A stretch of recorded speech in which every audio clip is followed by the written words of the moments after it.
I am George Knapp, listening to that UFO podcast and having one hell of a good time. Hi everyone, and welcome back to That UFO podcast. My name is Andy, and I've hung about the SCIF all day here in Washington looking for someone to record with me, and have found Dan. Dan, welcome. It's been a pleasure watching you get skifty. Dan has watched me for about half an hour mess about with my settings because I'm getting a little error telling me my connection is unstable when it's definitely not. But we should be good for this one. That won't affect the audio listeners. The video listeners should be fine as well. Video listeners, video viewers, however you consume the podcast. Dan, notes on this one are minimal, but not that we don't have stuff to talk about. And you said I have to mention this. We quite often come on and say this might not last too long beforehand, and then the recording goes for an hour or so. I don't think it'll go that long this time, but let's see where it takes us. First off, Dan, it's the start of the year. We're recording this on the 15th of January. People will be listening to it on the kind of 15th, 16th, 17th going forward. Quite a lot of things happened already in the first couple of weeks. We're going to start talking about the SCIF that happened on the 12th of January. And do you have up, Dan, what SCIF stands for again? Because I had this on my, Google the other day. Oh, never mind, Dan. It's a sensitive compartmented information facility. Essentially, for folks who might not have heard this before, it is a SCIF can be any room, basically, as long as it's prepped for security and secrecy. No mobile phones, no notepads, pens and paper, stuff like that. Whatever's taken into the room isn't allowed to be taken out, notes and stuff like that. And essentially, this SCIF was set up for congressmen and women, lawmakers, policymakers, and the such on the Hill to attend to read over the IG complaint that David Grusch put in. Essentially, that was it, wasn't it? Yeah, exactly. So Grusch put in two IG complaints. One was with the DoD IG that was about reprisals, i.e. the reaction, him telling the truth, and the people that have been threatening him, and then the intelligence and his wife, yes, him and his wife, yeah. Whereas the intelligence community Inspector General hosted this week's meeting, and that was about the UAP programs more directly related to the stuff that we, it kind of gets us up in the morning.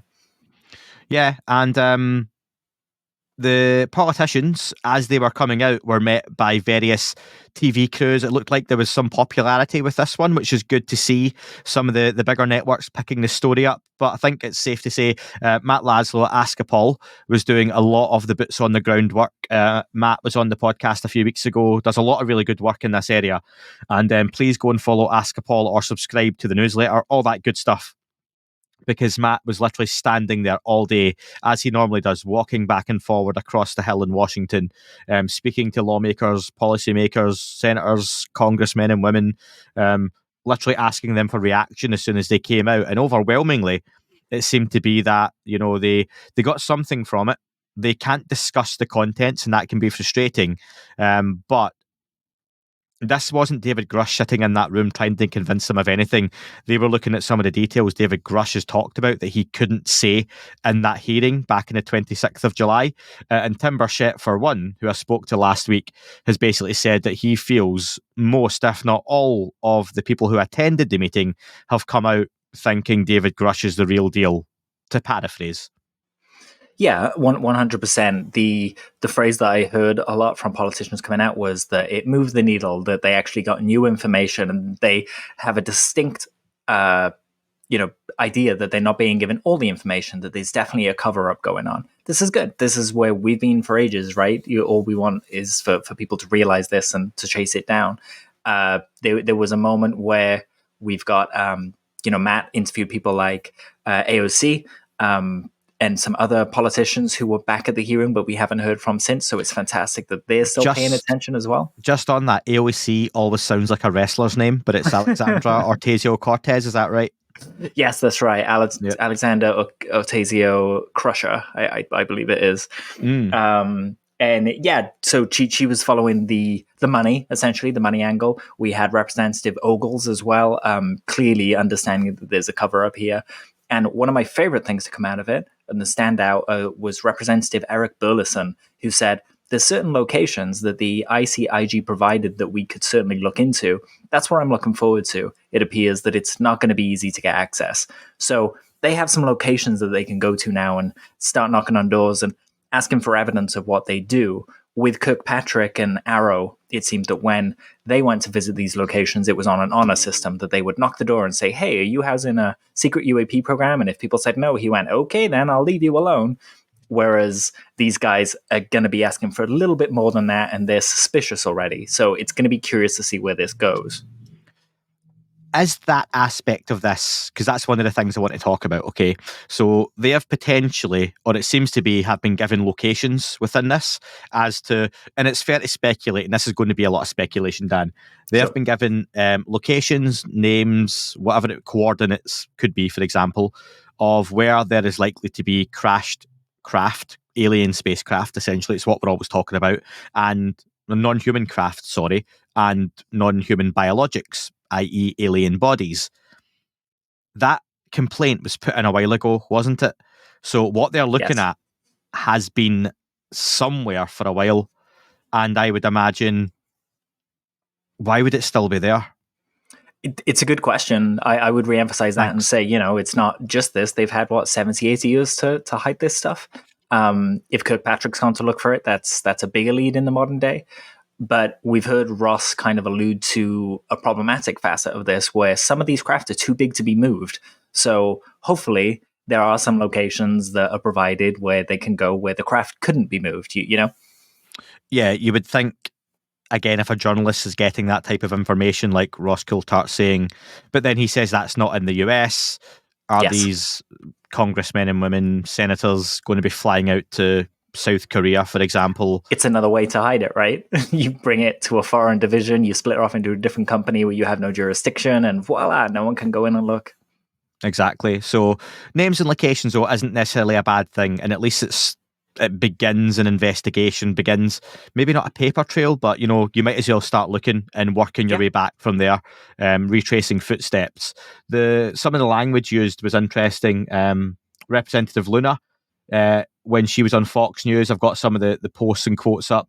The word interdimensional was splashed across the screen at one point. I always remember that. That got a lot of attention from various folks online posting that. And I think that's one thing that comes from this for me, Dan, is seeing some of the language that it might not be popular yet in the mainstream, but you would never have seen this a couple of years ago. No. The term non-human, just in the NDAA language, that kind of stuff, or even being proposed to be in there, the stuff that's just being teased, or they're just dipping the toe of the water of, here's this language that people have been using in the UFO community for decades. Now you're starting to see it kind of break the fourth wall as such. So that was pretty cool to see. Yeah, absolutely. It makes me think of kind of the past year as kind of a, when you get software, think of your iPhone, it gets updated every year, but then some years you don't really get new features. They've just been fixing bugs behind the screen and plugging holes, or behind the scenes, sorry, and plugging holes in the software. It feels like that's what 2023 ended up being. We didn't get these big kind of sweeping massive changes through in the Schumer Amendment. It was getting everyone on the same page, getting everyone on the same side of the the road, and getting everyone on the same team to go forward. Now we're looking at field hearings, we're looking at people understanding terms like interdimensional and ultra-terrestrial. I can't believe that that's even been talked about on the news, and no doubt people are going to go look at it, but it's very suggestive that what Luna had heard in the SCIF was related to that aspect of it, that extraterrestrial isn't what we're talking about here. And that makes me think of Blue Book. You know how people kind of say that Arrow is Blue Book 2.0, and the conclusion of Blue Book was there's no evidence of extraterrestrial activity. Well, if it's interdimensional, they didn't lie. They didn't hide anything. They answered the question directly. So it strikes me as funny that, our target is on the Air Force when really, that sentence doesn't seem to be wrong. Do you think, and this could just be a no, that the Air Force is an easy target, but maybe there are others who enjoy the benefits of the Air Force being a target for a lot of this and aren't even in the limelight? They don't even have the light touching the outskirts of their shadows yet, and are quite happy for organizations like the Air Force to keep taking the brunt. I mean, I can't say with 100% certainty, but that's what it is. But, 99.9% sure. Kind of like how Ticketmaster is to musicians, Musicians complain all the time that there are all these fees on Ticketmaster and blah, blah, blah, blah, blah. When you look into it, you find out that actually Ticketmaster is hired to be the bad guy, and they're fine taking your complaints and your ire because the musicians aren't getting it, and the musician can make as much money as they can without really being the face of it. Absolutely. And not just that, Dan. You've got the musician, but then you've got 3 or 4 groups or people between that who take their cut. And but we do this. We're going to give you the money, because I think how that normally works for folks that might wonder what Dan means is if Beyonce does a tour, Ticketmaster will sell the tickets, but Beyonce is normally paid up front by an organisation who will say, you're doing a tour that's going to make $300 million, we think. There is $200 million for you. Whether the tour sells out or not, forget about it. Let us deal with it. They then make the money through, like you say, fees, admin, doing all the stuff. It's selling out, putting on extra dates, but Beyonce gets paid in the background anyway. So yeah, but point being, there's all the secret middlemen that you don't see, you don't hear of, who are all very much an active part in this. And I think that's where sometimes I try to qualify a lot of my statements these days by saying I think, or my opinion is, but I think a lot of people oversimplify the UFO topic, and I think this, so that means this is the case. Slight sidebar on that. When I'd messaged last week, I posted on Twitter or X about the abduction stuff, and a few folks disagreed and a few folks agreed, and it's all fair game. That I said the public aren't ready for that conversation, and a few folks disagreed that the public are ready, and I was like, there's thinking the public's ready, and then there's actually asking the public. And when you ask members of the public, like I did where I work, very small sample size, albeit I don't work with the entire general public in the UK. But I asked 4 people, all of them off the bat said no, they don't believe alien abductions happen. 2 of them still were at the point of, I mean, do you believe in UFOs? Which anyone listening to this won't like that question anymore, or they're way past that, because what does that even mean, etc. And one of them actually said he believed flat Earth was more likely than aliens visiting, and then tried to convince me of flat Earth theory, and I was like, no, don't do that. You won't. So that's hilarious. I wonder what those same people would think about the ideas of ultra-terrestrial. Essentially, will lead to, if there is like a world overlaid onto our one, that's another dimension, another Earth, and whatever, however you describe that. If I said to you, or your wife, if I said, would you be bothered if I told you that when you're alone, where you feel you have privacy in your own home, there's actually a whole bunch of beings around you watching you the whole time, and they can take you when they feel like it. Do you feel safe? How do you feel? Do you want that conversation? I can't imagine most people would be like, yeah, that's great. And that's it. And you asked right at the start of that statement, what do I think they would have thought if you asked them about, and ultra dimensionals, etc. Just the feeling I got from a brief conversation, 2 of them would have entertained it for a little while. The other 2, no, not a chance. And it was still very much, so do you believe in that UFO stuff? And it's not just as easy as, oh, well, in the US over the last 6 years, this has happened. And, there was this thing where these pilots, it's not always that easy. So that's my point, and that was, it's still such a leap to start saying, do you know what, next set of hearings, we need people up there talking about their experiences and abductions. It's too big a stretch and too big a leap, and it would just, in my opinion, be shot down and ridiculed, and would do a lot of damage at this point. Not to say that doesn't have a time and place or a part of the conversation right now, not on the public stage at that level. Yeah, exactly. And we spoke about it with something else. If you introduce part of the conversation in the complete wrong context, it goes real badly, and you almost can't recover from it, right? You end up clawing it, trying to fight and get defensive. And no, that's not what I meant. And it's too late. You've put it out there, and you're jumping to step R or S or T before you're even past step B. Yeah, and it's just if you just wound it back and get there eventually, then that'll come. I guarantee, we saw those pictures of retired Colonel Carnell, and we now have it from David Grusch as well, where they kind of have a timeline for how disclosure should be going.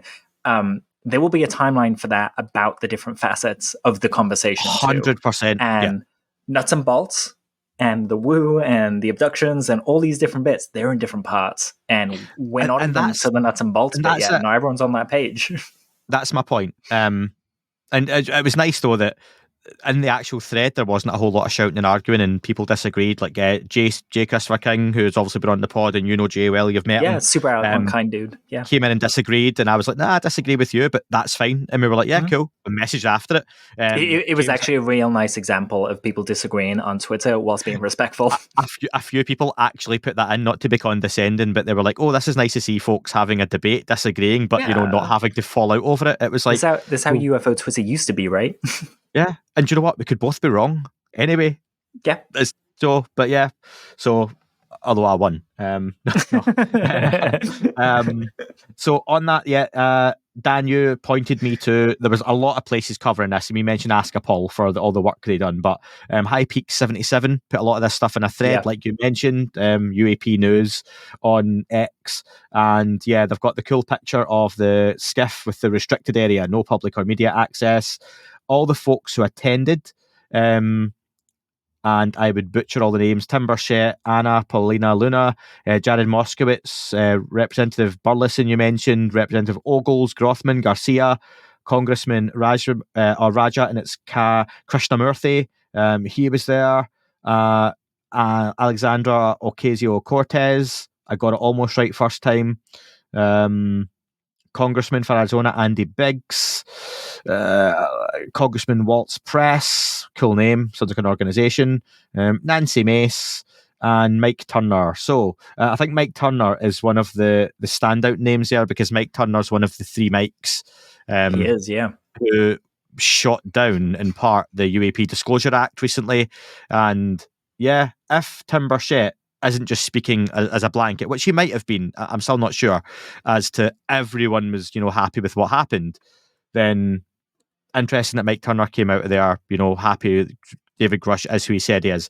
But to be fair, that wouldn't change anything for me. I wouldn't imagine Mike Turner wouldn't have believed David Grusch's statements anyway, but due to his backers and the people who are with him and maybe what he wants to get from his political career, it made sense for him to tear apart the UAP Disclosure Act and the Schumer rounds amendment. Yeah.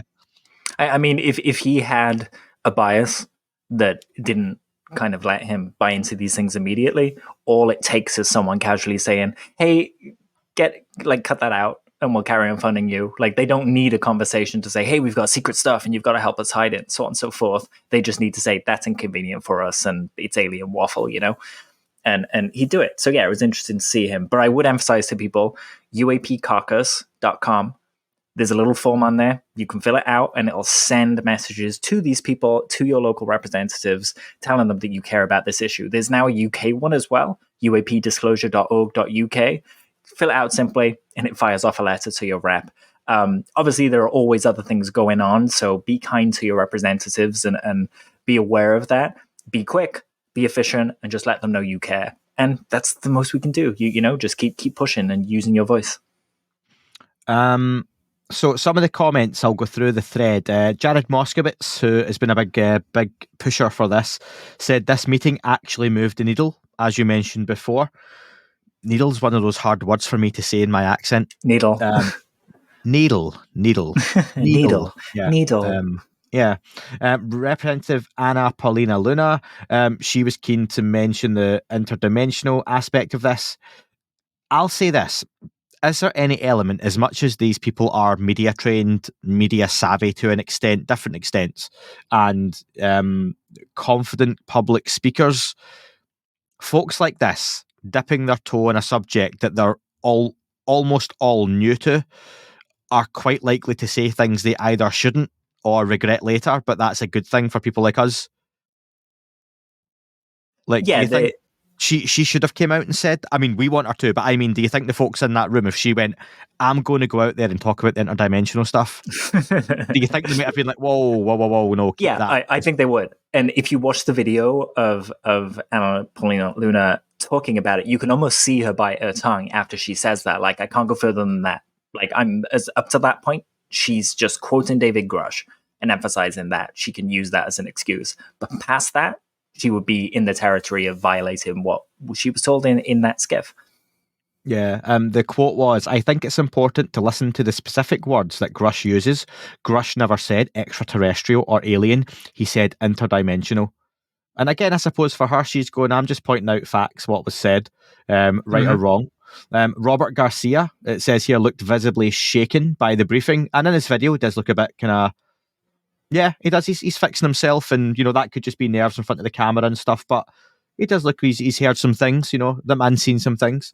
And he said it's true that probably all of us want more answers and more information, but I think we've received additional information today that will lead to other actions. It's reasonable to say that everyone that was in the room received probably new information. I certainly did. It's not a fringe topic. It's a serious national security topic. Interesting thoughts on that, Dan? I mean, it's really. I'm thoroughly enjoying these people coming to the fold because they're trying to parse it in the language they know, and it's making it accessible for people who I never thought would be paying attention to this subject. So, as much as it's frustrating, the slow roll here, I think what we're seeing is why this needs to be a slow rollout and a drip feed, and it's almost. So, I've been reading John Keel a lot recently. And he's talking about what's happening in the 60s and 70s. And it's almost beat for beat the same as what's happening now. It's blowing my mind. They're talking about national security implications, safe skies, and all that kind of thing, focusing on pilot official testimony and pushing the civilian stuff out.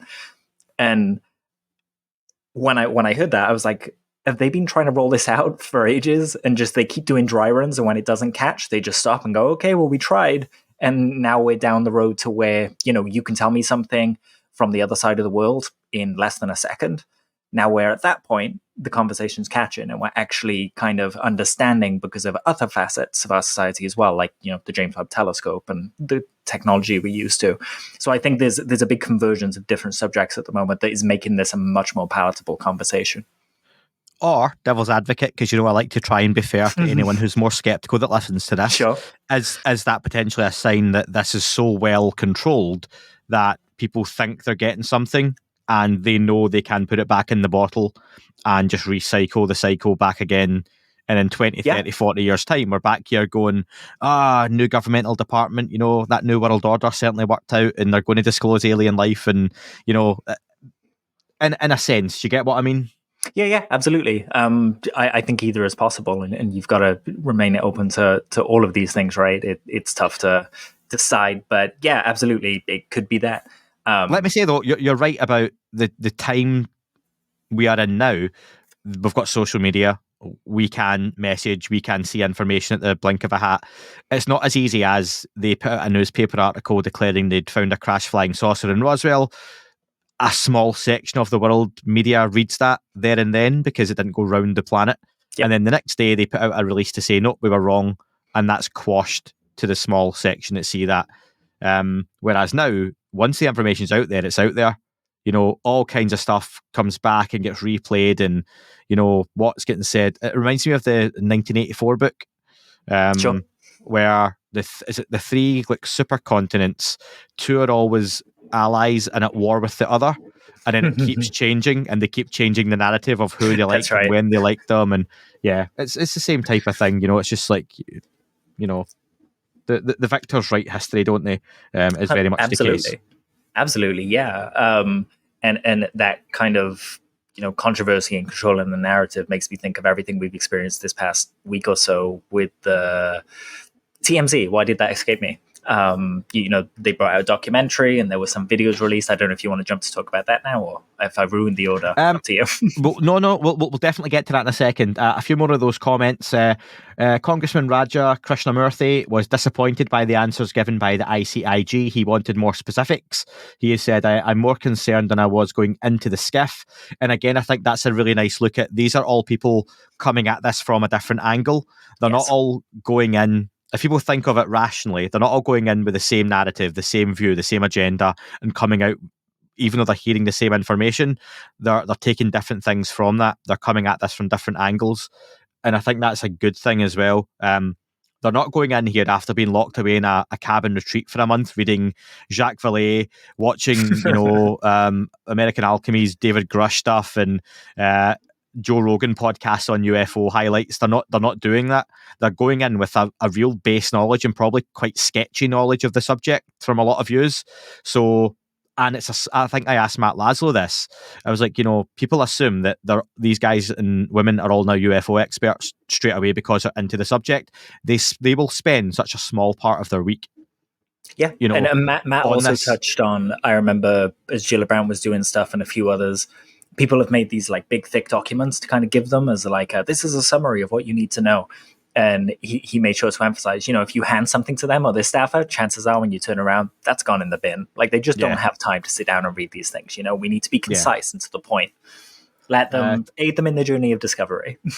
Yeah, and at times you have to press them, times you have to give them a break, and everything in between.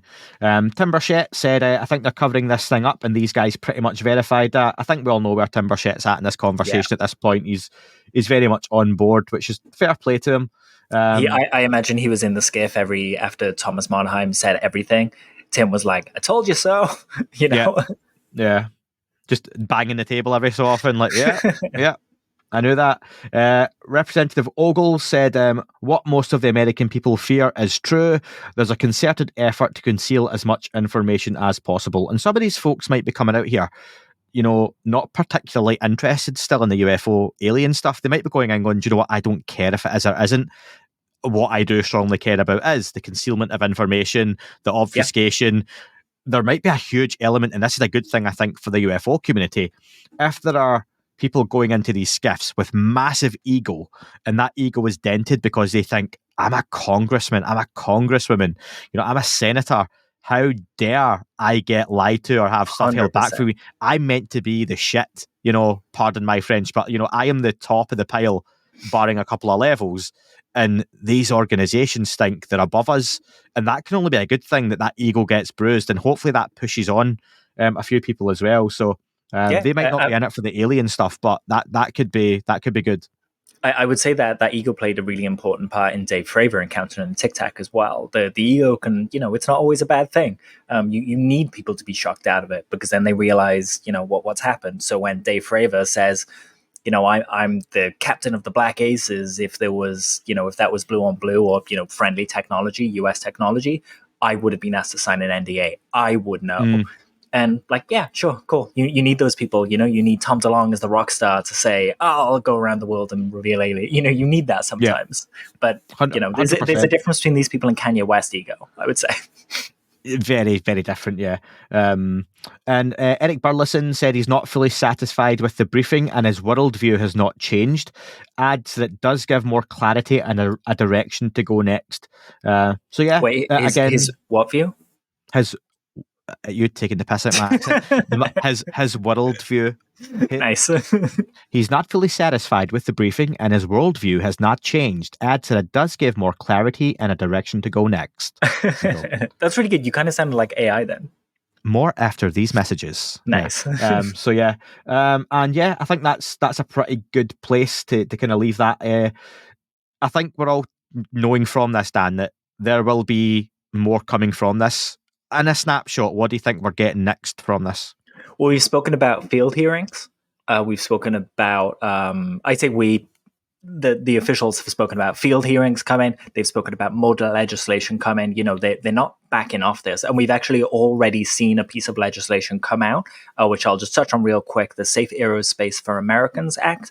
And this is a piece of legislation that you would have assumed was in place already, but it basically means that people flying commercial airliners and things like that they can share their UAP experiences without fear of reprisal. There are now legal protections for pilots against retaliation that may result from reporting UAP sightings, like medical disqualification, saying they can't fly or cease and desist and things like that. So that's good.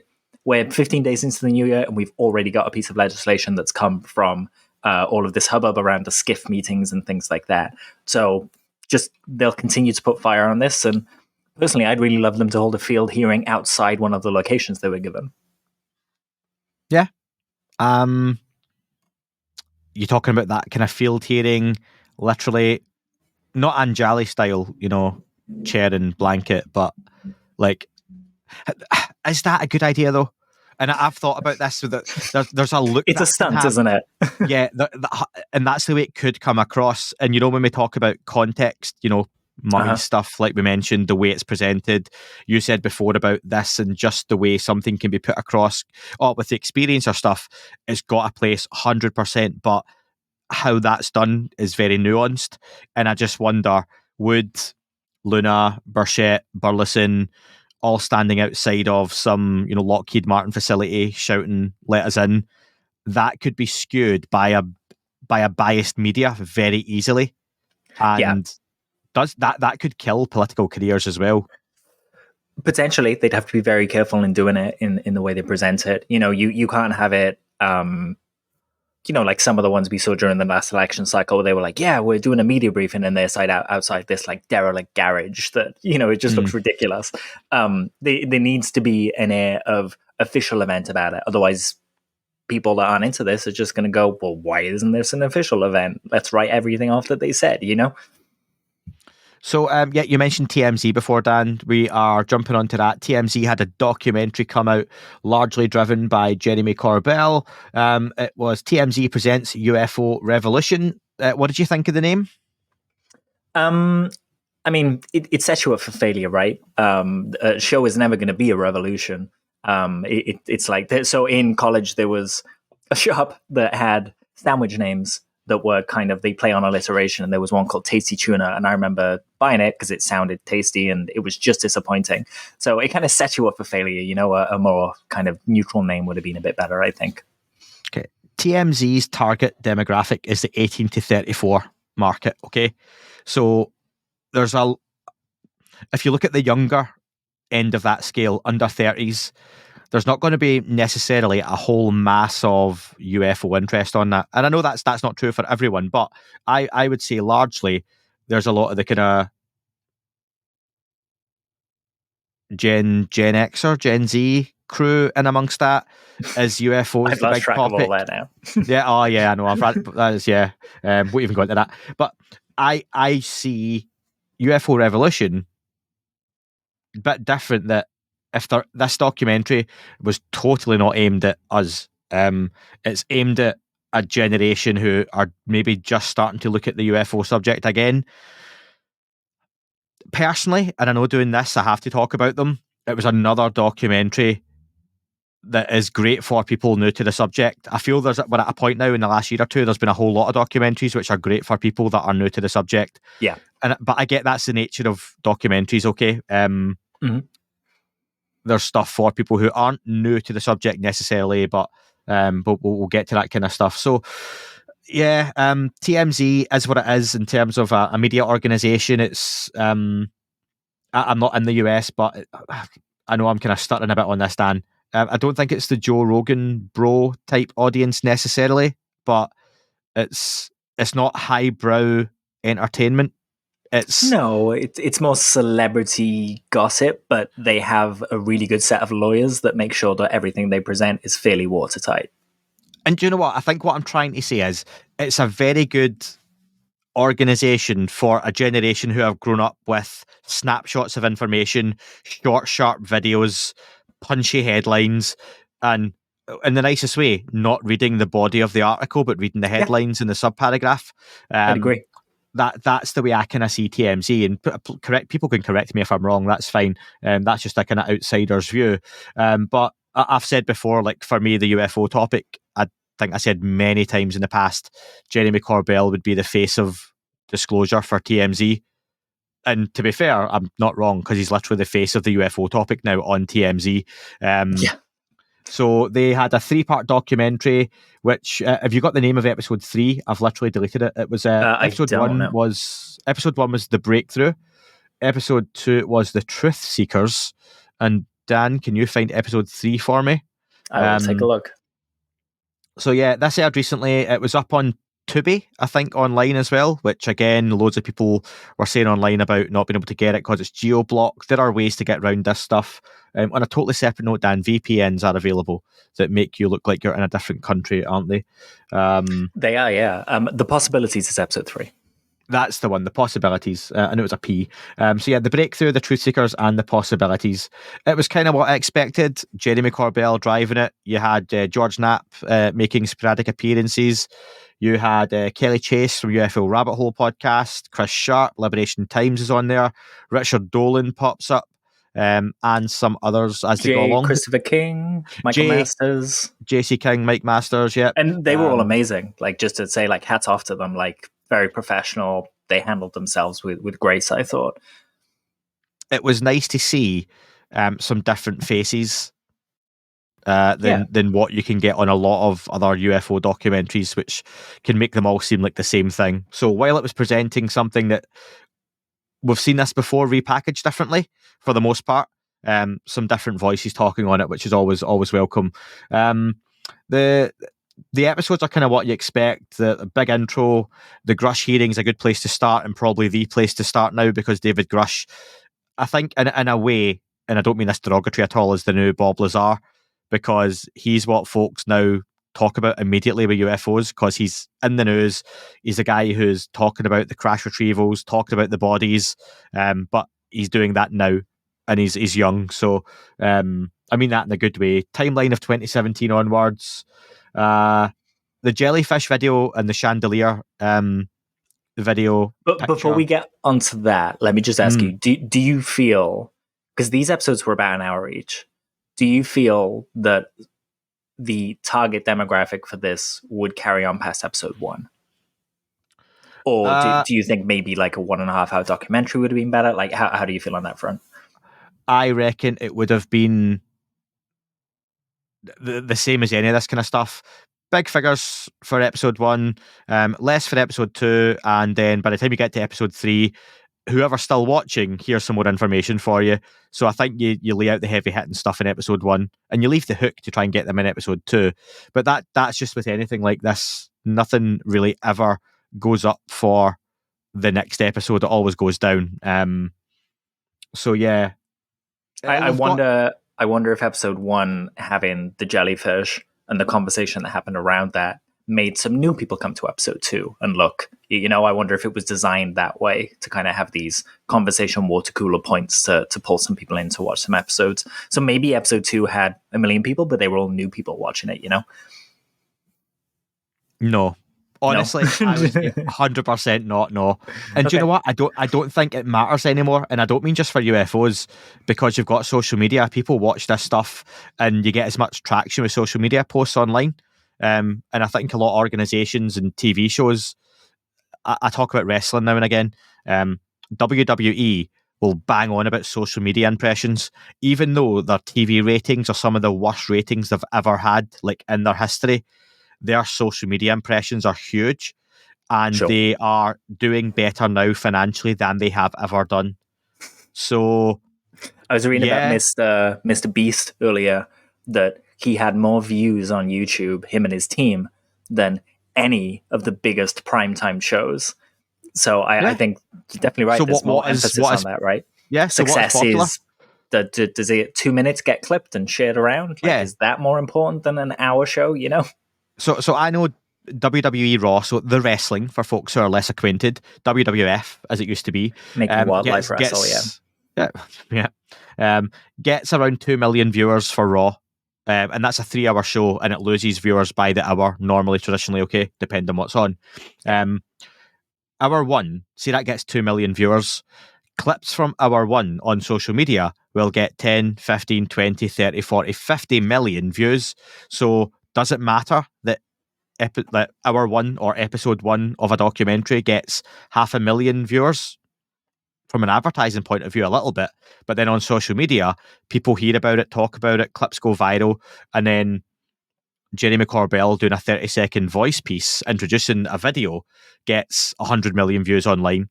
So where success is relative now, I think. So especially if success is everyone being aware of UFOs, like that's what we want, right? It doesn't matter if it's 30 seconds or 5 hours of conversation. Pay attention. That's it. And here's our 30 seconds / 5 hours of conversation, Dan. All I've taken from this really is, and I've said the usual, it's inoffensive, well put together, looks really nice. I like Jeremy. None of the content was new for me, except the Jellyfish video and the Chandelier. Can we talk about those? Let's. So the Jellyfish was the more controversial of the two, I would say. but only Yeah. because it was first. Like, it just got more spread because of that, I think. And there's more of it, Yeah. I think, to talk about. So Jellyfish, if people haven't seen it, is an object flying over. Is it a military zone, war zone, military zone? I forget. What zone? I can't remember the location. I put down military. Apologies. I know when it was presented, we weren't given the location. That's something that's been found since. It was Middle East, wasn't it? Because one of the things was potentially Eid balloons. That's right. We'll get to that. But object who looks a little bit, or what looks a little bit like a jellyfish, B, the Imperial drone from The Empire Strikes Back and Star Wars, C, a bird shit on the lens, or D, some balloons put together, okay? Or E, a UAP. It's an odd shape. I can see why people said, bird shit on the lens. I can see why people said balloons with bits hanging off. It can't be all of them. But I would defer to folks who are experts in optics and videos. And largely they said it definitely was something 3D, just because if they kind of time-lapsed it and it looked like it moved, so it wouldn't have been that. And I was like, yeah, I'll take that. I'll defer to the experts. So it seemed to be there was an object. It wasn't a bird shit. It wasn't a smear. And this is before we get to the additional data or the testimony. What was your immediate thoughts when you saw it? And I mean, like, oh, there is that. Yeah, I mean, immediately I thought that looks like bird shit on a lens. But I mean, it's moving around on the screen, right? So it's hard to kind of get your head around how that could happen. And when people were exploring that hypothesis or idea, and when I say it looks like bird shit on the screen, I literally mean it looks like. I didn't think it was definitely that.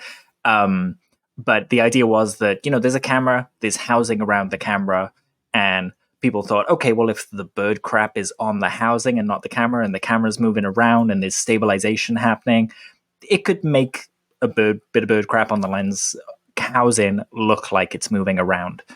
That was the idea. It hasn't really panned out.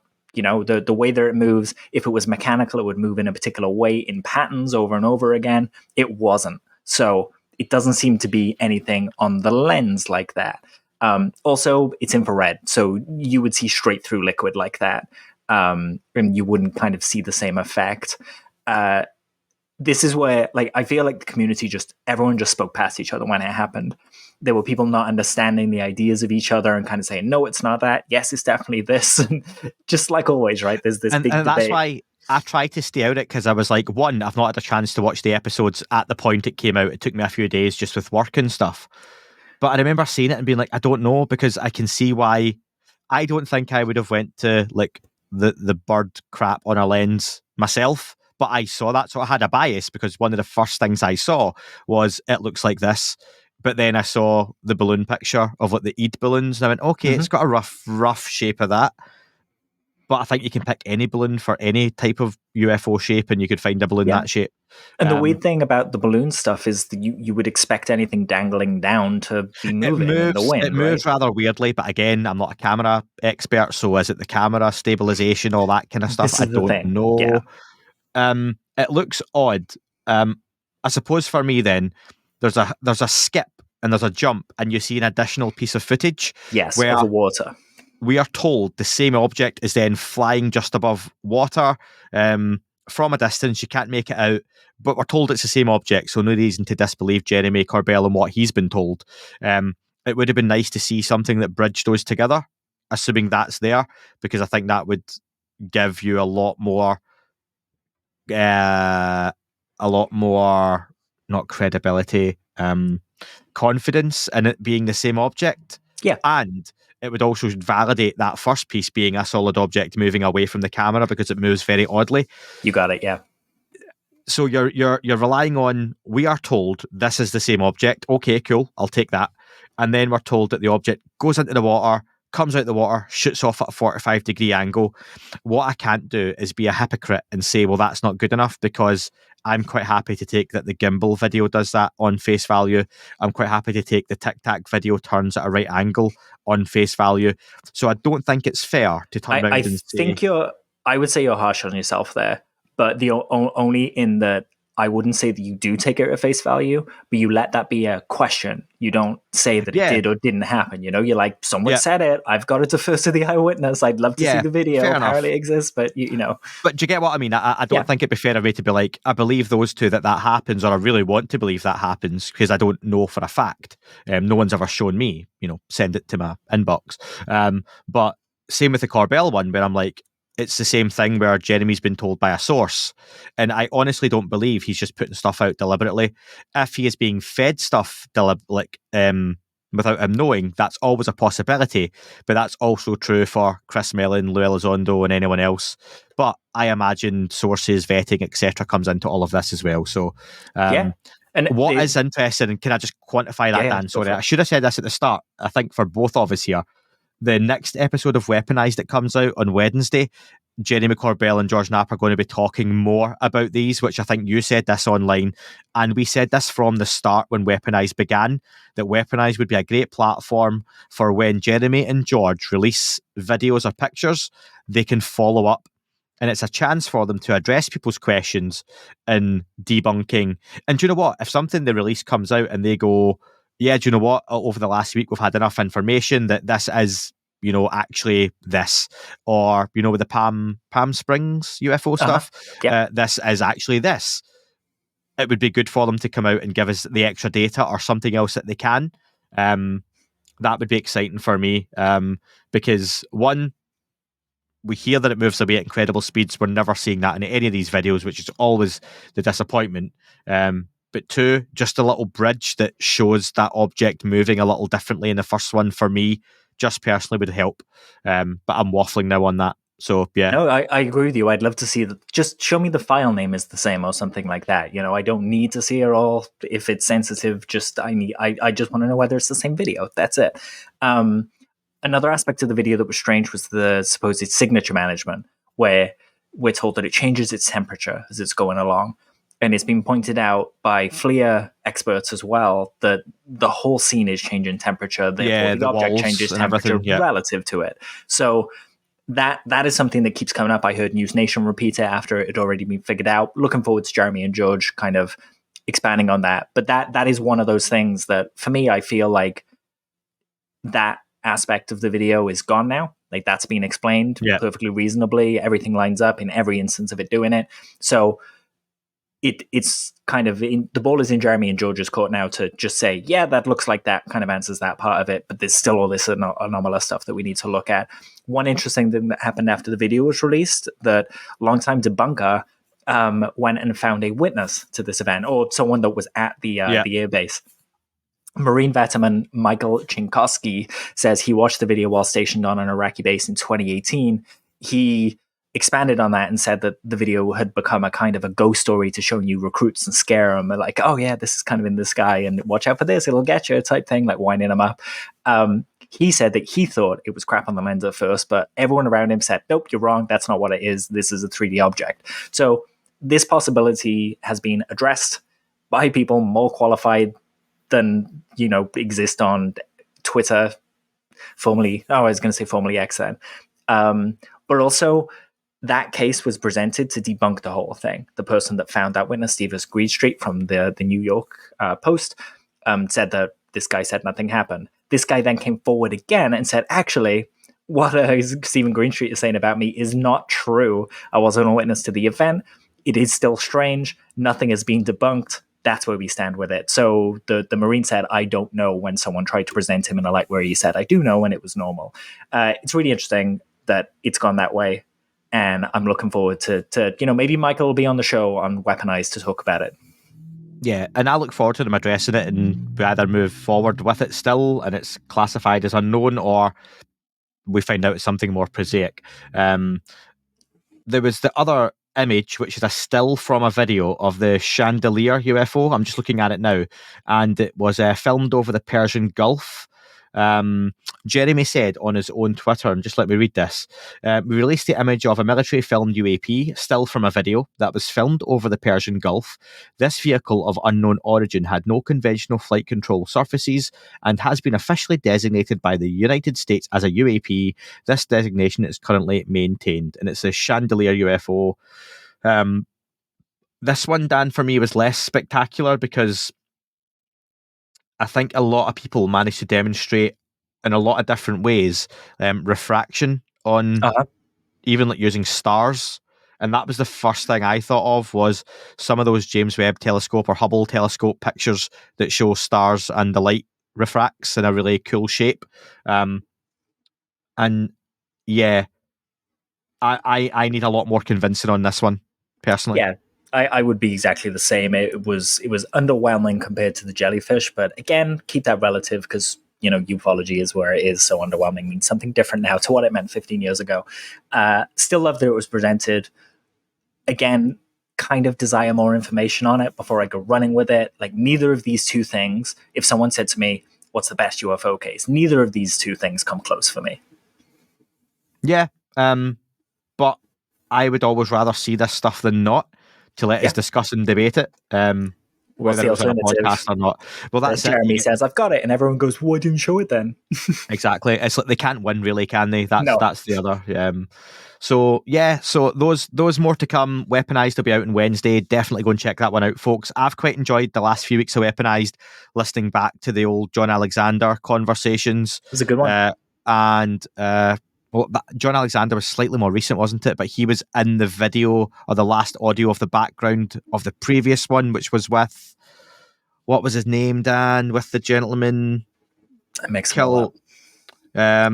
Just talk for a second, Dan, while I find out the name. Well, so I mentioned earlier that I've been reading John Keel, and there was a particular set of quotes that I thought were really relevant to this discussion about the Jellyfish and the other video and all the videos that we're going to see. And Keel wrote, "We must stop asking, can these things be? And we must begin asking, why are there these things?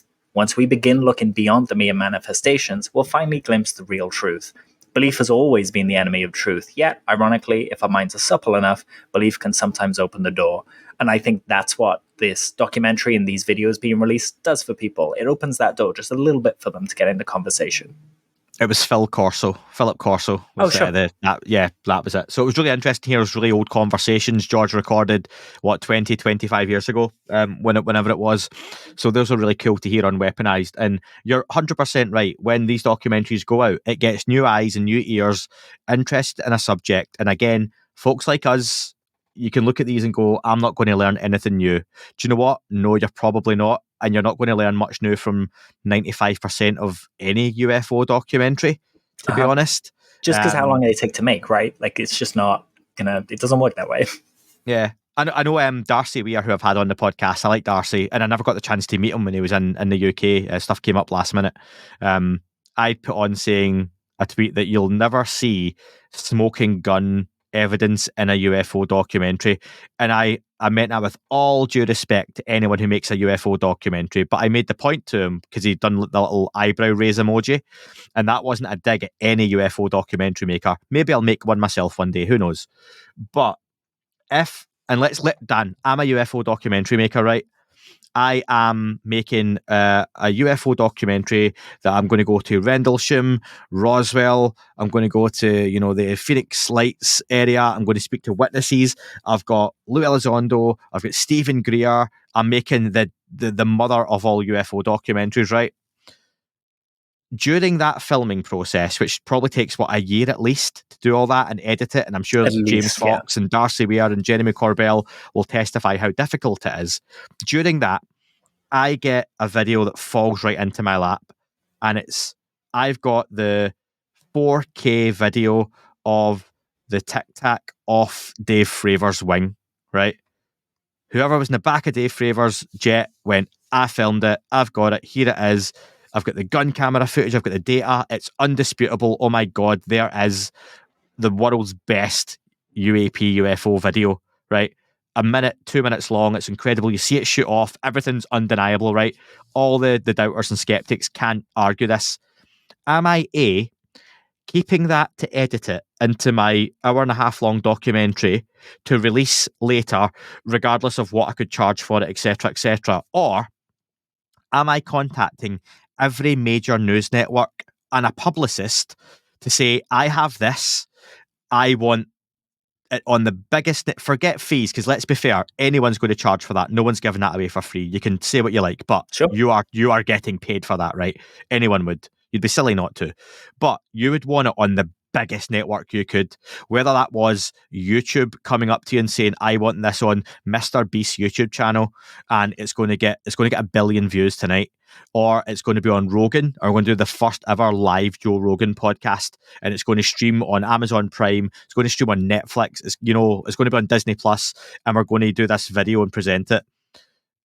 Or what are you going to do? Are you going to wait a year, or is that footage going out live, special programming, whatever it might be that night? I would have to say it's going out live. You're not keeping that, and that was my point about UFO documentaries.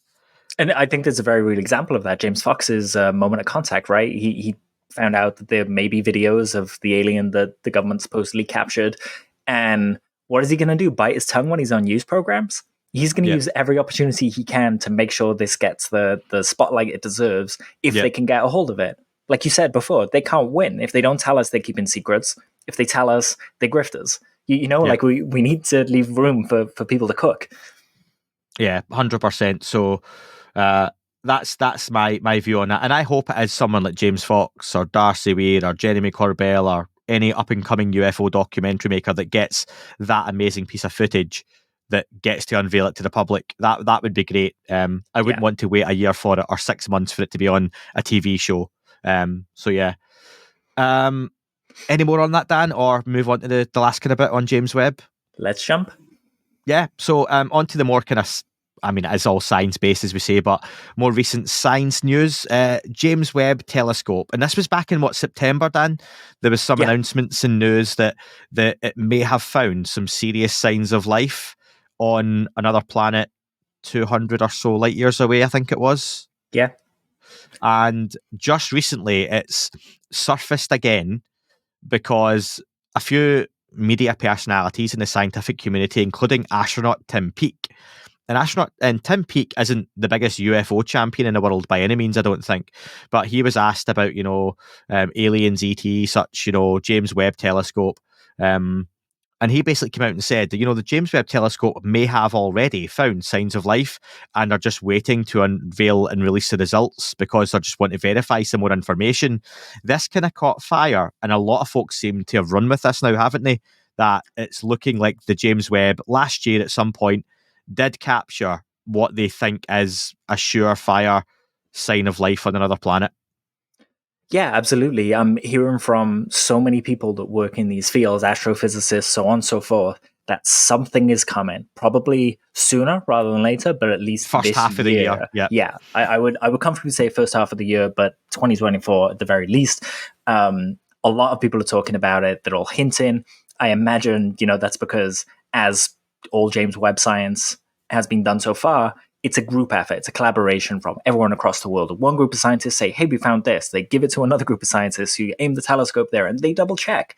And they keep doing that until they get to what's called their, 4, 5, 6 sigma result. 6 sigma is pretty much 100%. There are kind of build-ups to that. So they would have been working to confirm this. Now, the James Webb Telescope looks in near infrared and infrared. It's not looking in visible light like you and I can see. So any assertions that they can see building lights and city lights and stuff, no, it cannot pick those up. It physically cannot. We are not getting a shot of planet Earth at night like on my iPhone right now that shows the city lights. And again, I'll show for the YouTube folks. What we're not getting is the James Webb Telescope with something like that. It's just not going to happen. Like you say, it's likely to be some kind of gas, like a pollution, essentially, that's being given off and isn't created naturally. Is that what we're looking at more than likely? Yeah, we're looking at chemical processes that make compounds and elements that we associate with life. One of the interesting things we always talk about here, we've done it a few times, is how do you define life? This means it means different things in different fields. No one agrees upon it, So a big part of any confirmation from James Webb is that they would have all agreed upon a definition of what constitutes life. That would be huge in science because once we have a signature, we can start looking for it, right? The James Webb Telescope, it looks at atmospheres, it looks at the chemicals in the atmospheres of these planets. So if it's looking out there and it's seeing something as simple as all of the ingredients that we think we needed to be present on Earth and the rest of the ecosystem here and all the other animals and plants and so on and so forth, if all those other ingredients are out there on some other planet, then it's highly suggestive that there's life there. And then they can kind of do things on top of that. So we've got a few scenarios that could happen. It could be that they've found one planet that has this. It could be that they found multiple planets that have it, and that upon defining it, they've been able to fingerprint a lot more of the planets they've been looking at, which would be a whole different announcement, right? Like, we found out on one planet versus actually most planets seem to have these ingredients for life. That changes our perspective on it. And it's yet another one of those elements that is conversion, as we're talking about UAP, that make the idea that we're not alone really not that crazy anymore. This isn't a crackpot theory. It's, smell, look at the way the wind's blowing. I was going to say smell the wind then, but that's not. Do you think that would immediately make the whole David Grusch conversation and where we are right now a lot more palatable for the mainstream media? And I think they would really bite into that. If we get the announcement that, that life has been discovered in some form on another planet, it is so far away that we can't get to it anytime soon. But we're certain that life is on this planet in some form, creating pollution, etc. We're going to do X, Y, or Z. But as a scientific endeavor, this is going to be a long-term project. But it'd be a huge announcement. Immediately, surely the media then go, so that guy that's talking about UFOs and alien biologics and everything else, we should really shine a spotlight on this, because all of a sudden that crazy UFO conversation and Chris Christie being the guy in the election debate who gets the UFO question, they're all at that point getting the UFO question. They're all going to be getting so it turns out we're not alone in the universe, but what we found really far away. But that would probably mean there's stuff much closer. What we're going to do about it? The whole conversation around all of that changes for me overnight. 100% agree with that. I think then you almost need to have a fresh national security conversation with every country on Earth about what do we do if they come here. And that's fine to have the hypothetical. We don't need to say that there's definitely visitors here. Every country on Earth would start thinking about how to actually physically be equipped now to deal with an extraterrestrial presence. Same result, right? Whether we're talking about disclosure and being told we're not alone, but nothing revealing itself, the others not revealing themselves, or seeing it out there.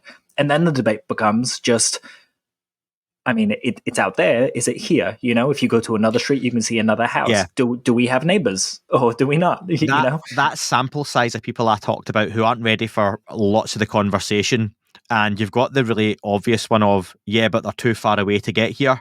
That doesn't go away, but it shrinks considerably, and more people sway towards, right, well, maybe they are coming here, or they might not be coming here. That could be in a civilization that's in what we would have an equivalent of their steam age, that industrial revolution type stage, just for talking sake. They're not getting here. They might not even make it past that, but something else might have. And that, for me, would just change the public conversation and perception overnight. Absolutely. I think I hate to say it could be an exciting year, because a lot of people do that hype thing for years, but I do think we're genuinely close to a James Webb announcement. And Dan, people like me and you have said for a while, we think that's a really good candidate for what could push this conversation forward, would be the James Webb finding something. Yeah. That would be a biggie. Look at the impact that would have on Project Galileo. Abby wants to put a satellite in space that if there are extrasolar objects like Oumuamua that come into the solar system, that we can take a picture of it. That's not that crazy, right? No. But for some reason, that's a crazy thing to want to do, because the possibility might exist that it's not a rock, that it's something more interesting. If we know there's life out there, then that satellite, I guarantee you, will be up in 5 to 10 years. Yeah. And that's just how it'll be. I would be surprised if it's not up already. I think less than that, because then you get guys like Musk going, do you know what? Aliens are out there. Cool. I'll go looking. Love him or hate him. That then gets his attention and ego. I'm going to go. I was just going to say, functional ego again. That's what we need. It's a really good thing. And then I'm just going to throw the curveball out there, because there's every possibility that maybe, this could be it. But when we speak about infrared, we don't see an infrared, right? Like if I put a ball in front of you, the only shone infrared light right now, you literally wouldn't be able to see it. It would be an invisible ball to you. We know there are objects in space that only emit infrared light, suns, things like that. So they are invisible to us. They're invisible, literally. That's how we would describe them. They're not invisible now because we built the sensor, but it's invisible life. It's dimensional. That's what we would say. So what if they found a planet that consists of beings that are in infrared light instead of us? That's a far out there idea, but it's a possibility. The universe is infinite, And to sign off, folks, I'm going to speak in infrared.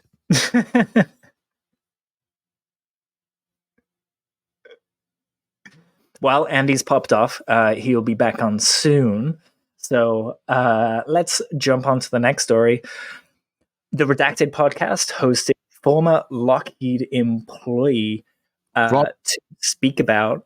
Oh, hello, you're back. I just carried on. We've been doing a news show at this point. Yeah, it's fine. What was you saying there, Lockheed?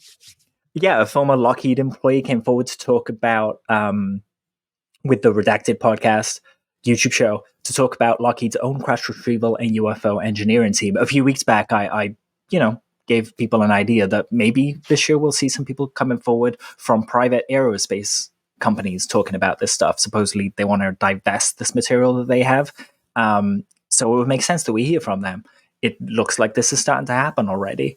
Do you think if someone came forward from Lockheed that they would be sued to oblivion by Lockheed? Or do you think there might be like a concerted effort to be like, let's just pretend that we have a problem with you going forward and revealing this stuff?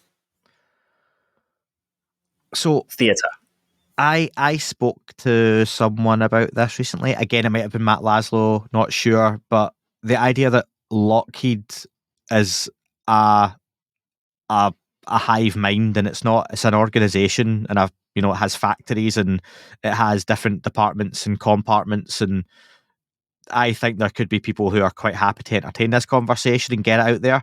There could be folks very well in there who don't want it out at all, and there could be folks who are somewhere in the middle of all of that. So it's a really difficult one, because would it be the same as having a David Grusch whistleblower type come out, where some are for it, some aren't for it?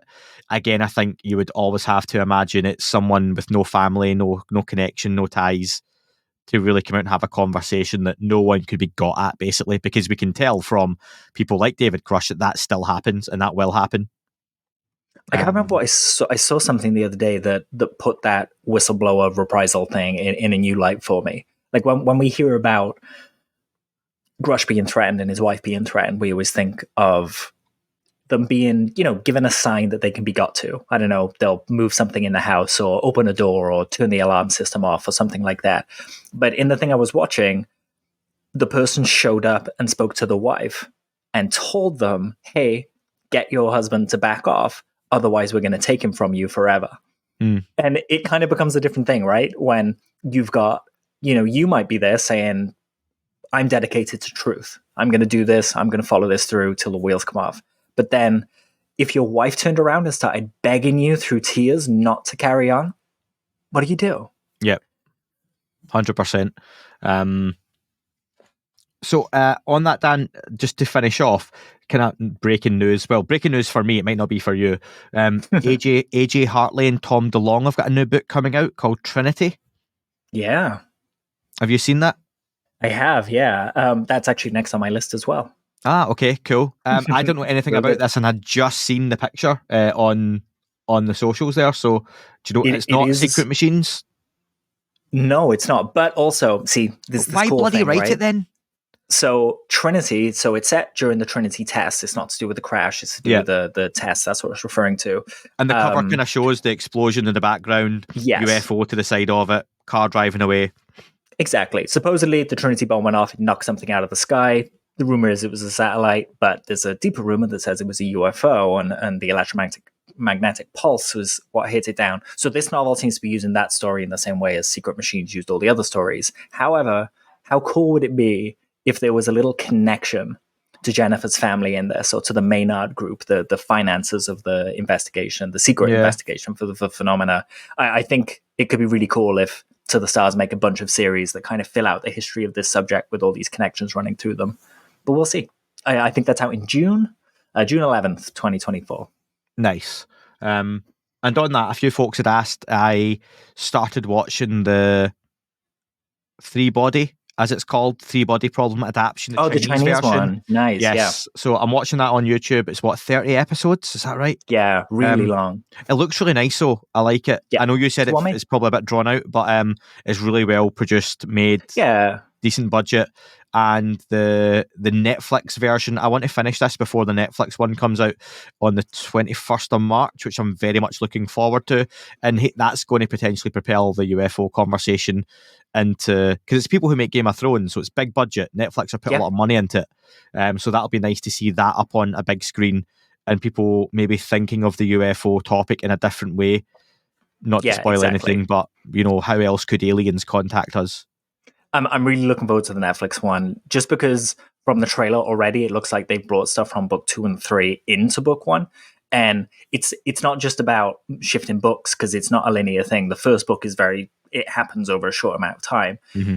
But then by the time you're maybe midway through book 2, you're about 800 years in the future from where you started. And then by the end of book 3, you're like thousands of years in the future from where you started, and you have a whole different set of characters. So it's interesting that they're pulling all these characters around and changing the time zones. Will they try and maybe condense a lot of that? Because that might be a lot to show the public. Yeah. If you are having like a UFO type TV series, similar to what we said before, Dan, about where are people ready for it, you could put a really cool sci-fi series introducing new ideas, new theories. How might aliens contact us? How might we attempt to deal with that? How might that look from, a government point of view, a political point of view, a public point of view? But then within a few episodes or series, you're 800 years in the future, people go, I'm not really into this anymore. Yeah, exactly. It makes me think of Foundation. It was hard to get a hook onto it. Like by the end of series 2, cool, I've got the linear sense of what it's doing and the story it's telling, but who's left by the end of series 2 though? Need a hook to get people into it. Otherwise, people just aren't going to follow it. Like we said, episode 1, episode 2, episode 3, how many people realistically are sticking around for episode 12 of series 2 to go, right, okay, I get it now. Especially nowadays, really good series get cancelled after one showing, just because the demand's not there for it. So I imagine they're probably operating on the idea of this is a one and done series, which is why they're pulling different elements around and seeing where they fit into the first season. But it's going to be curious which bits catch on, which bits become little clips that get pushed out there. Something else I'm curious about is how many people will watch that 3-body thing. So have a look at the viewing numbers and send them to me next time you see them, if you can. Definitely, yeah. Anything else, Dan? A few things. So one, just to mention, the NASA X-59 experimental plane took its first flight. This is a supersonic plane with no sonic boom. Not entirely silent. It's kind of like a distant thunder rather than a boom that smashes windows. Could completely change how we travel and things like that. But that's an observable. That's one of the 5 observables. So I mention it just because supersonic travel is no longer without sound, is no longer something that is just confined to UAP. It's also in our technology as well. And it's the first flight they've told you about. Precisely, exactly. And if they've got this with a grumbling, distant thunder sound, you probably realize that they have some concepts that are completely silent and can go that speed. Really interesting. We thought that was a limit. Turns out it's not. We just kind of thought our way past it. We also have ancient civilization news. Scientists using LIDAR scanning the Amazon jungle found a 2,500-year-old ancient road system in the Amazon, about 1,000 years older than other civilizations in the area. The network was surrounded by expansive agricultural landscapes and additional river drainage, with 15 settlements being studied. So that was really interesting. And it's also because our past goes back a lot further than we think. We keep looking, stuff keeps getting older, to steal a phrase from Graham Hancock. But also a really good example of what does spending all this money on space travel give us? LIDAR, that's from the Mars rover. It's now in your phone, helping your phone focus in the dark and things like that. Take those 6 selfies for Instagram. But also doing this kind of thing where we can scan through the tree canopy of the Amazon to see what's under there. We also have Maya Benowitz. She has been hinting towards the James Webb announcement recently.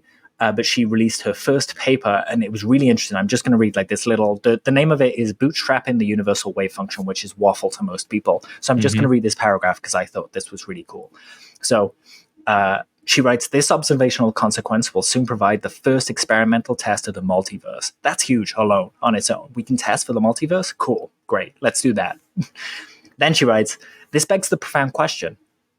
Can we split time in two different directions with a fine-tuned matter-antimatter reaction, warping the quantum nature of space-time into shapes of our design and explore the many worlds? Will humanity one day in some other world out there find their way to us? Will we one day find our way to them? If quantum universality is true, or the idea that the universe is quantum, and the multiverse exists, then there must exist worlds where future humans have mastered this quantum nature of space-time and travel to the past adjacent back to us, using a form of time travel in the multiverse. But if this was possible, then where are they?"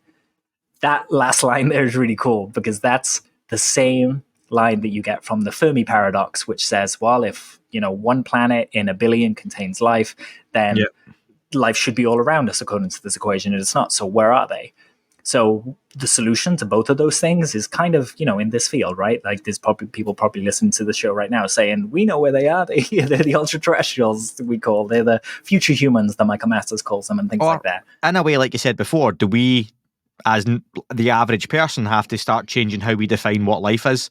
Are we looking for people like us and going, oh, we can't see any? Well, actually, maybe in a way, humans like this are pretty unique.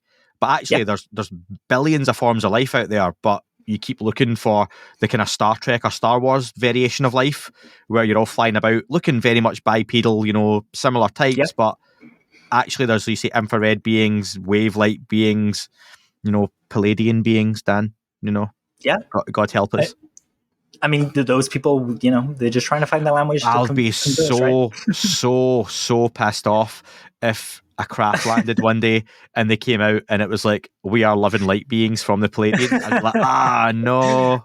And they're like, where's Anjali? And we're like, oh, God damn it. Yeah, she's been telling you for ages. And I'd be like, I mean, no harm at all to Anjali, God. But yeah, where you're like, oh my God, I'd rather Greer was right. Yeah, right. Yeah. Well, I'll make a t-shirt. Greer was right. Let's go with that. Someone comes out, I'm a Starseed Ascension. I'd be like, it's really disappointing. Any more of you? No, just us. It's just us. We have been round the whole universe, and it's just us. Okay. That'd be hilarious. What a turnout for the books. On to my next virtual conference for them. We also had Bernardo Kastrup, philosopher and scientist, come into the mix. He wrote an article about the Silurian hypothesis, which is basically the idea that on Earth for 350 million years, life could have developed into a very advanced society, into an industrial society. And we wouldn't see a trace of it now if it was present. So some of these things that we're seeing could be from something like that. He explores the idea. It's a really cool breakdown of the challenges and real science in the area. And it doesn't use woo language. It's, very straightforward, using language that anyone that's familiar with science and just English would understand. He did a really good job. And then I would say, if you want to dive deeper on that, Alaina Loftus did something on a Substack where she just went in with a bit more information.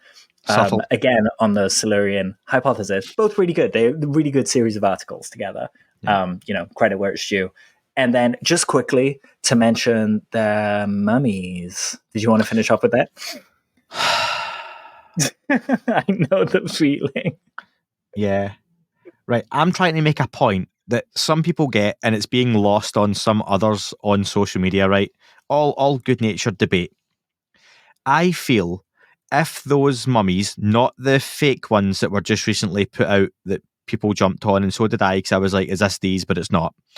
If those mummies that Jaime Maussan and others, and I get some genuine academics and scientists have looked at them, if they were genuinely genuine and had something about them worth looking into, more folk than are would be jumping over themselves to get at them and study them, and scientists and academics from around the planet would be flying themselves out and queuing up to look at these.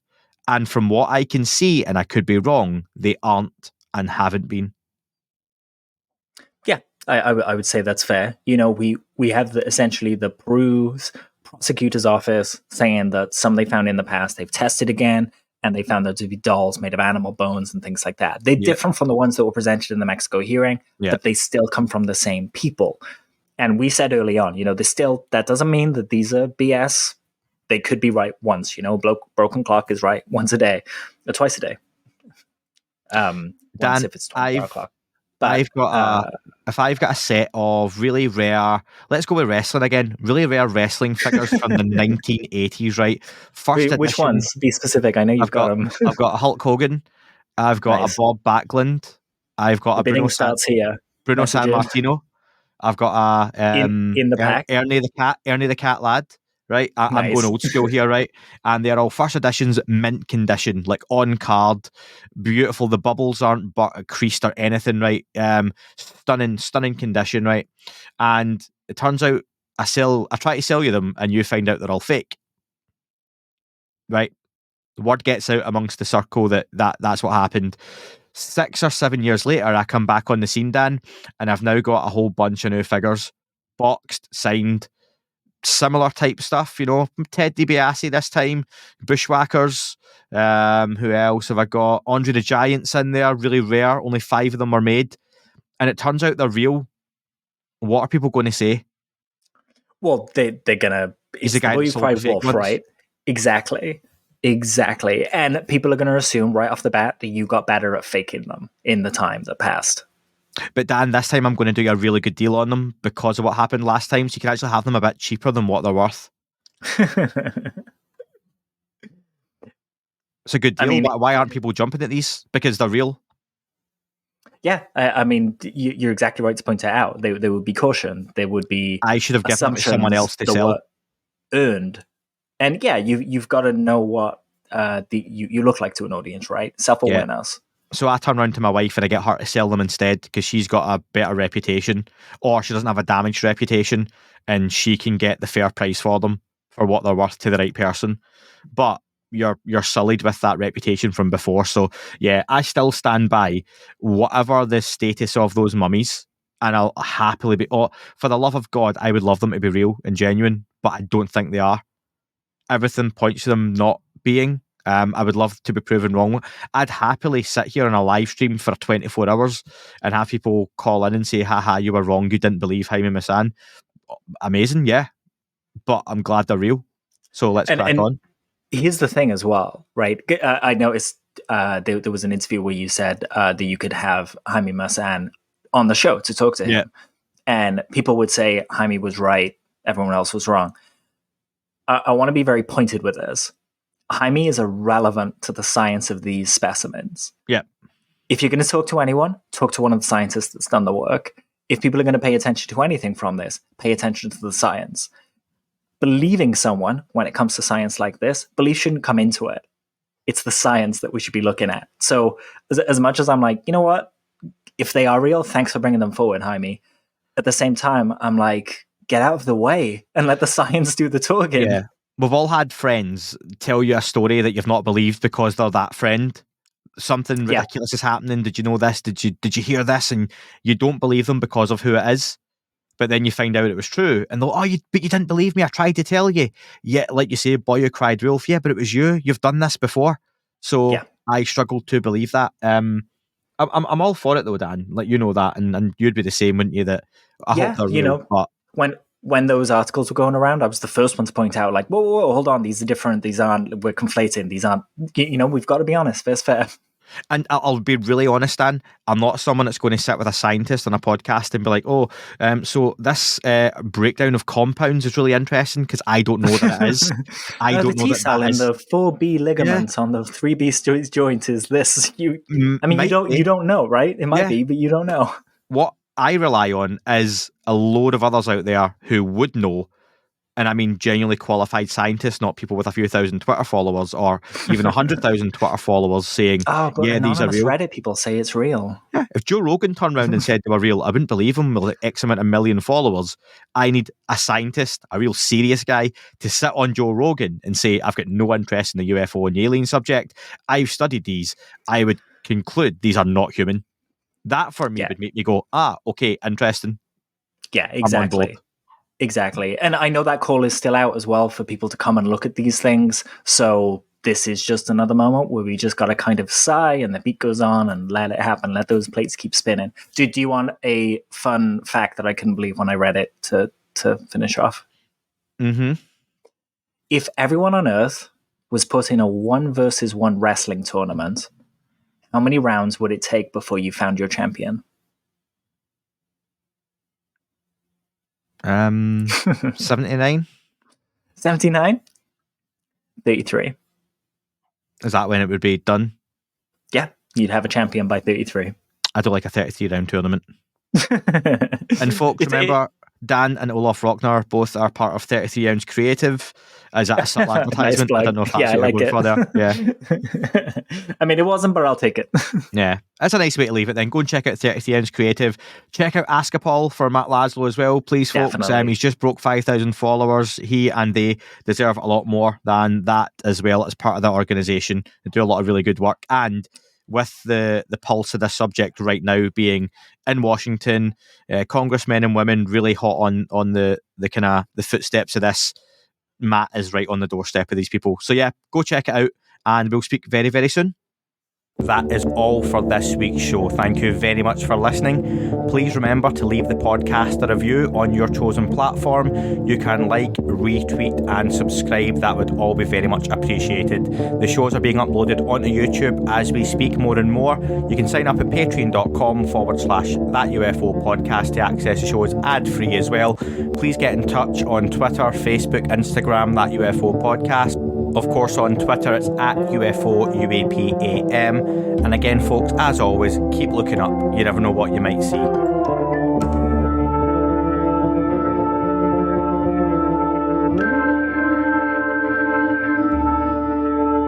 It wasn't a tic-tac and not quite a saucer, more like a hubcap designed by Chaucer, a little baroque and quite steampunk, like Alice was playing bass for the Parliament of Folk. The little fucker hovered right outside of my window, and when I shoved out the screen, he made it an issue. I don't think he expected me to see his ass, but I'd had some champagne and smoked a little around.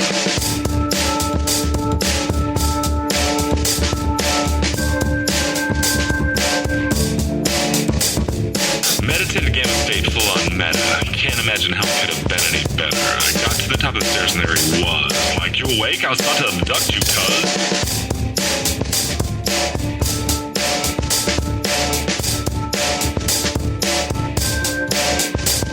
I jumped back and nearly kissed myself, and I climbed out the window after the elf, and I woke up in my bed and there was something on my head and everything was weird and everything was red. I called out to my boys. They thought this was noise. They thought it was a dream. They thought it was my toys. They thought it was my problems, and they think I should seek therapy, and I don't know what it is because it doesn't really scare me.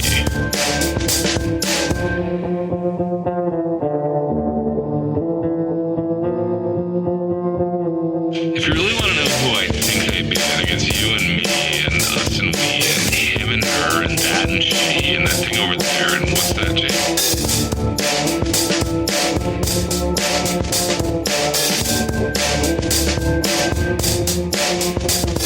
But if we're being serious, open your mind, consider your heart, consider time, consider your space, consider your lies, consider your life, consider your eyes.